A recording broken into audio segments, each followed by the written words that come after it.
அனைவருக்கும் வணக்கம். Welcome to Jo's kitchen. இன்றைக்கி நம்ம ஜோஸ் கிச்சனில் ஒரு புதினா துவையல் தான் பார்க்க போகிறோம். அதுக்கு முன்னாடி சேனலுக்கு நீங்கள் புதுசாக வந்திருக்கீங்கன்னா மறக்காமல் சேனலுக்கு சப்ஸ்கிரைப் பண்ணிக்கோங்க. பக்கத்தில் உள்ள பெல் ஐக்கானை கிளிக் பண்ணி ஆல் நோட்டிஃபிகேஷன் கொடுத்து வச்சுக்கோங்க. இப்போ அந்த புதினா சட்னிக்கு வந்து சின்ன வெங்காயம் ஒரு 10 வெங்காயம், கருவேப்பிலை, தக்காளி, வறுத்த வேர்க்கடலை, வரமிளகா, கடலைப்பருப்பு இதெல்லாம் எடுத்து வச்சுருக்கேன். புதினா வந்து இது மாதிரி தண்ணியில் கொஞ்சம் அலசிட்டு போட்டுக்கலாம். நல்லா 2 வாட்டி கழுவிட்டு அலசி எடுத்து தண்ணி வடிய வச்சிடலாம். அதுக்கப்புறம் எண்ணெய் 2 ஸ்பூன் ஊற்றி காய வச்சுக்கோங்க. காய வச்சுட்டு இந்த வரமிளகா, கடலைப்பருப்பு, உளுத்தம்பருப்பு, சீரகம் இது 3ஐயும் போட்டு நல்லா வறுத்துக்கலாம். மீடியம் ஃப்ளேமில் வச்சு வறுத்தோம்னா கருகாமல் இருக்கும். அது கூடயே 2-3 பல் பூண்டு போட்டுக்கலாம். நான் 2 பல் போட்டிருக்கேன். அப்புறம் பெருங்காயப்பொடி வந்து கொஞ்சமாக சேர்த்துக்குங்க. கடலைப்பருப்பெல்லாம் போடுறதுனால பெருங்காயப்பொடி கொஞ்சமாக சேர்த்துட்டு இதையும் நல்லா வறுத்து எடுத்து வச்சுக்கலாம்.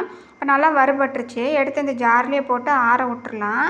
இது ஆறுற டைமில் நம்ம வந்து சின்ன வெங்காயம், கருவேப்பிலை இதெல்லாம் வதக்கிக்கலாம். சின்ன வெங்காயம் வந்து கொஞ்சமாக போட்டால் போதும். எண்ணெய் வேணுன்னா கொஞ்சம் ஊற்றிக்கோங்க பத்தலைன்னா. இதையும் நல்லா பொன்னிறமாக வறுத்துட்டு இது கூட வந்து நம்ம புளி சேர்த்துக்கலாம். புளி வேண்டாம் அப்படின்னா தக்காளி சேர்த்துக்கலாம். நான் வந்து தக்காளி சேர்த்துருக்கேன். அதனால் நீங்கள் வேணும்னா புளி சேர்த்துக்கோங்க. புளி சேர்த்து இது மாதிரி நல்லா வதக்கிட்டு இதுக்கப்புறமா வந்து நம்ம வேர்க்கடலை வறுத்த வேர்க்கடலையே போட்டுக்கலாம். நீங்கள் வறுக்காமல் வச்சுருந்தீங்கன்னா லைட்டாக வறுத்துட்டு அதுக்கப்புறம் இது கூட சேர்த்துக்கோங்க. தனியாக வறுத்தா தான் நல்லா வறுக்க முடியும். அதனால் தனியாக வறுத்துட்டு இது கூட கொஞ்சமாக சேர்த்துக்கோங்க. சேர்த்துட்டு அதுக்கப்புறம் நம்ம கழுவி வச்ச புதினா தழையும் இது கூட போட்டுக்கலாம். நான் இது கூடயே போட்டு வறுக்கிறேன். நீங்கள் வேணும்னா தனியாக வறுத்துக்கோங்க. வெங்காயம்லாம் வதக்கி எடுத்து வச்சுட்டு கடைசியாக புதினாவை போட்டு வறுத்துக்கலாம்.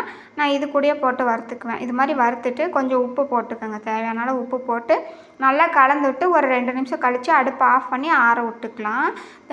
புதினா வந்து கொஞ்சம் சுருங்கி வந்தாவே போதும். ரொம்ப வதங்கணும் அப்படியெல்லாம் இல்லை. சுருங்கி வரும்போது நல்லா மணம் அடிக்கும். அந்த மணத்தை வச்சு கண்டுபிடிச்சிக்கலாம். அதுக்கப்புறம் அடுப்பை ஆஃப் பண்ணிவிட்டு இறக்கி ஆற வச்சுட்டு மிக்ஸி ஜாரில் சேர்த்துக்கலாம். நம்ம கடலைப்பருப்புலாம் வறுத்தல அது கூட சேர்த்து நல்லா அரைச்சிக்கோங்க. தண்ணி விடாமல் இது மாதிரி கொஞ்சம் நல்லா கெட்டியாக அரைச்சிங்கன்னா நல்லாயிருக்கும். நீங்கள் இட்லி தோசை எதாவதுனா மட்டும் கொஞ்சம் தண்ணி ஊற்றி கலக்கிக்கோங்க. இது மாதிரி ஒரு கிண்ணத்தில் எடுத்துகிட்டு நம்ம தாளிச்சிக்கலாம். எண்ணெய் காய வச்சுட்டு கடுகு, கடலைப்பருப்பு, உளுத்தம்பருப்பு, அப்புறம் கொஞ்சம் வரமிளகா, கருவேப்பிலை போட்டு அதை தாளிச்சிட்டோன்னா அந்த சட்னி வந்து ரெடி ஆயிரும்.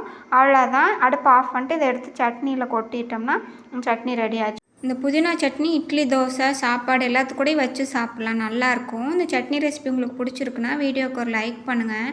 ஜோஸ் கிச்சன் சேனலுக்கு மறக்காமல் சப்ஸ்கிரைப் பண்ணுங்கள். தேங்க்யூ.